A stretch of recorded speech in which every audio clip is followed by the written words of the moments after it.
Ketua Umum PBNU Gus Yahya diprotes oleh Habib Mahdi. Gara-gara Ketua Umum PBNU Gus Yahya mengatakan bahwa Al-Ashraf Ats-Tsaniyah, yaitu para habaib datang ke Indonesia adalah pengungsi, bukan sebagai seorang dai, bukan sebagai orang yang dakwah Islamiyah. Sebagai pengungsi tapi berlagak sok memimpin pribumi.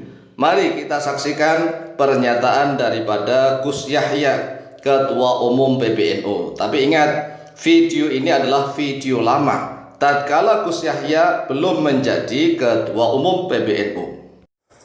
Ini ketum dari PBNU ini gimana ceritanya? Bapak Kiai Al-Ashraf Ats-Tsaniyah pengungsi ngungsi lari dari orang-orang Wahabi, ditolong oleh orang-orang Nusantara, tahu diri.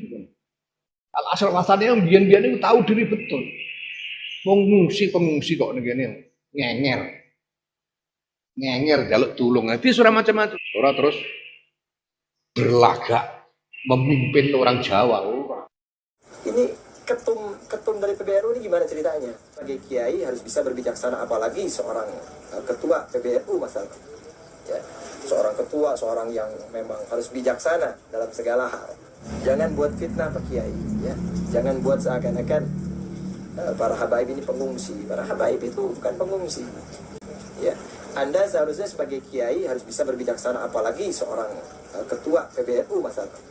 Ya, habaib ini bukan ngungsi ke Indonesia, tapi datang dakwah syiar agama ke Indonesia.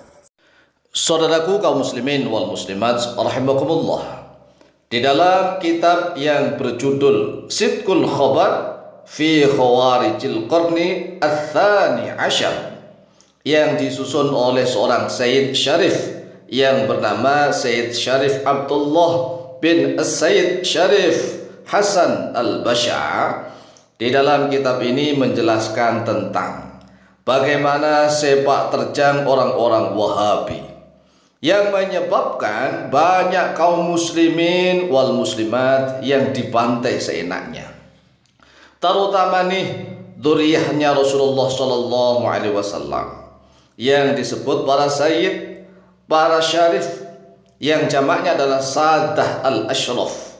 Sadah para sayyid dzurriyyah Rasulullah Shallallahu Alaihi Wasallam.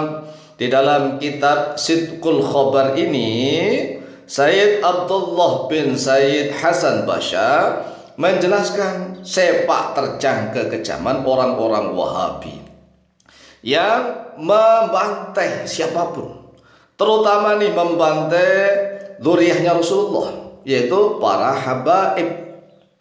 Kemudian para habaib lari tunggang langgang dari Hijaz. Hijaz adalah dari kota Mekah Madinah. Zaman dahulu namanya Hijaz, Mekah Madinah itu Hijaz. Sebelum dikuasai oleh Muhammad bin Saud yang didukung oleh Muhammad bin Abdul Wahhab.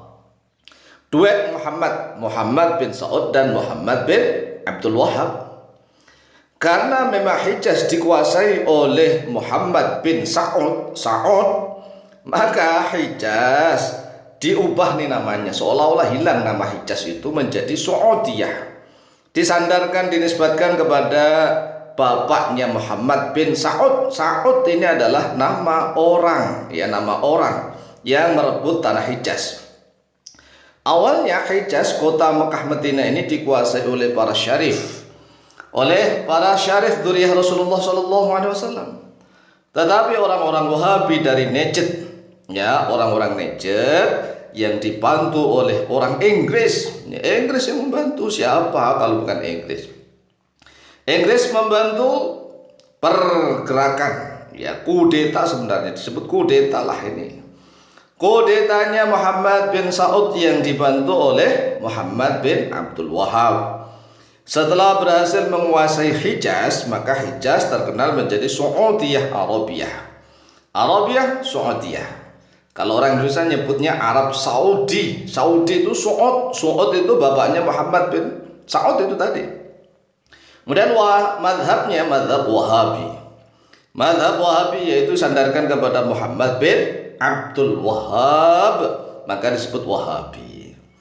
Setelah itu para sadah yang disebut oleh Gus Yahya adalah Al-Ashraf Ats-Tsaniyah, yaitu para syarif gelombang kedua datang ke Indonesia. Ya kan, datang ke Indonesia sebagai pengungsi. Lah dikatakan pengungsi masih nggak terima bagaimana? Sudah disambut. Memang kenyataannya begitu. Gus Yahya itu ngomongnya nggak ngawur. Lihat di dalam kitab Sidqul Khabar. Ya. Jadi jelas itu bagaimana kekejaman orang-orang Wahabi yang membantai, membunuh siapapun kaum muslimin, terutama adalah mengejar-ngejar duriyahnya Rasulullah SAW. Oleh sebab itulah, wahai saudaraku kaum muslimin wal muslimat, terutama yang mengaku dirinya para habaib, maka tahu dirilah, tahu diri, jangan merasa sok ingin memimpin pribumi. Inilah yang tidak etis begitu. Karena seorang tamu itu ya seperti mayit. Ad-dhaifu kal mayyiti, tamu itu seperti mayit. Yang namanya mayit itu kan diam saja, ya kan? Mayit itu diam saja. Mau dimandikan dalam keadaan berdiri terserah, mau dikafani dalam keadaan kayak apapun terserah, mau dikuburkan seperti apapun terserah, namanya tamu.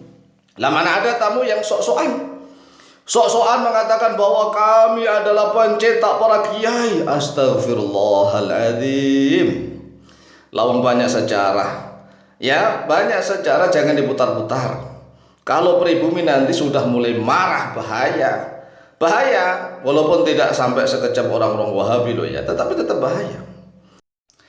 Nah, mari kita baca sedikit isi di dalam kitab Sidqul Khabar.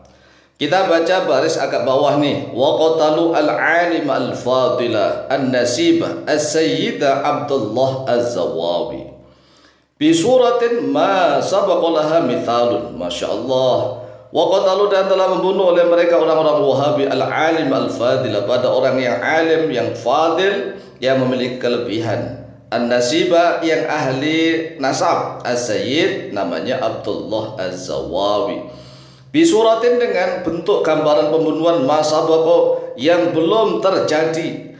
Laha, baginya surah, mithalun, oleh suatu contoh permisalan. Masya Allah. Ini pembunuhan yang sangat kejam yang dilakukan oleh orang-orang Wahabi. Lihat di dalam kitab Sidqul Khabar fi Khawarijil Qarni Ats-Tsani Asyar, yang disusun oleh Said Syarif Abdullah bin Said Syarif Hasan Basha.